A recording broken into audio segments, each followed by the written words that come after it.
Tugenda ate mitundo ye Masakeyo munafe Mukisa Ronald alina ensonga n'okwemulugunya abasuubuzi b'ebyennyanja mu katale ak'ennyendo bagamba ebyennyanja bikwatibwa bito. Embeera eri etya kivudde ku kika tumwegatteko. Mukisa atubuulire embeera n'obuzibu obuliyo mu nteekateeka y'abavubi n'abatunda ebyennyanja eby'okutwaliza awamu.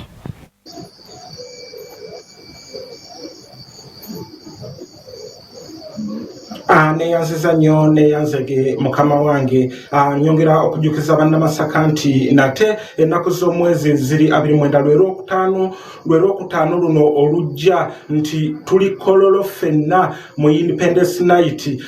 Bannange bannamasaka banaguleta Masaka ffenna tubeereeyo nate mu kibuga Masaka naddala abasuubuzi ab'ebyennyanja abakuŋŋaanira mu nnyendo oboolyawo. Nnyendo eno okusingira ddala abantu abava mu myalo ejjenjawulo bonna bakuŋŋaanira wano mu nnyendo. Mu nnyendo wano ebyennyanja babisuubuza naddala mu kiro naye balina bano okwemulugunya nga bagamba nti nno oba oliawo bannaabwe abafuna obwennyanja obutonga bakukusa bukukuse babattidde akatale nga bo abagula mu kiro tebakyafunirako ddala nsimbi n'akatono ddala olw'ensonga nti kati abagula kati beeyonera ddala buli obwennyanja obuto ddala. Bano okwemulugunya kiddiridde okubeera nga bo bagamba tebakyalabirako ddala baguzi wadde n'omu nga abantu abasingira ddala obwennyanja bagula ddala bali abatambuza eyo mu bitundu ebyenjawulo babasanga eyo naye nga batambuliza ddala obwennyanja obuto bwe bato ne basaba bekikwatako oba oliawo bakole kyonna ekisoboka okulaba nga nabo babakwata okuba nga tebatambuza bwennyanja buto.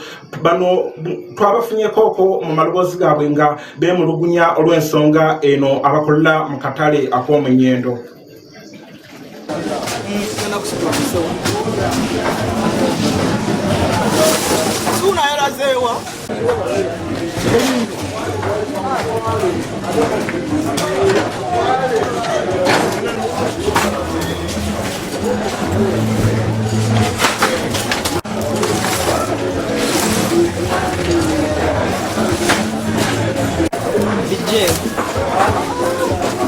Balenseko zino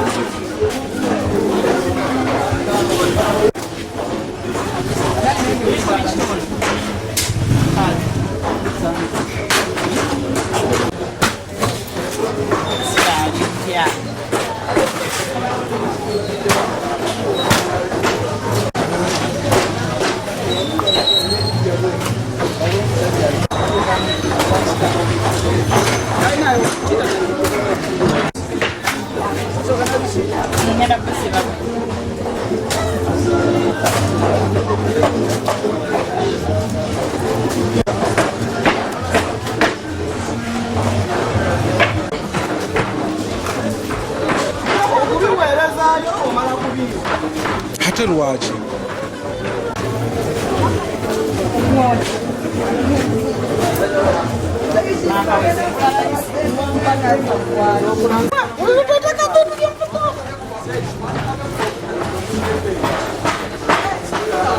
Sebadamu wennyanja obuto ekibubeeza nti bulungi ne bulemesa n'ebbeeyi ebikulu okulinnya ebbeeyi bwe bulemeseza n'ebikulu okulinnya ebbeeyi nti waliwo ababuleeta nga bo babukukusa ne buyingira nga babukukusa oluusi n'alabamu mwoyo avunaanyizibwa okukwata obwennyanja obwo n'amulabamu n'amuwaayo kasente ne bukukusibwa ne butambula bwe buti bali naye nga tetugezaako nnyo okubulwanyisa mu katale nga buyingiza mu katale naye nga ebbalibbali eyo bubeerayo era kyokirinayo kyekikunafuyamu nti oli bw'alowooza okujja mu katale agulenga eggeeyo emitwalo 2 ate eri ebbali ajja kufuna obw'enkumi 2 agula obuntu ebyo 10.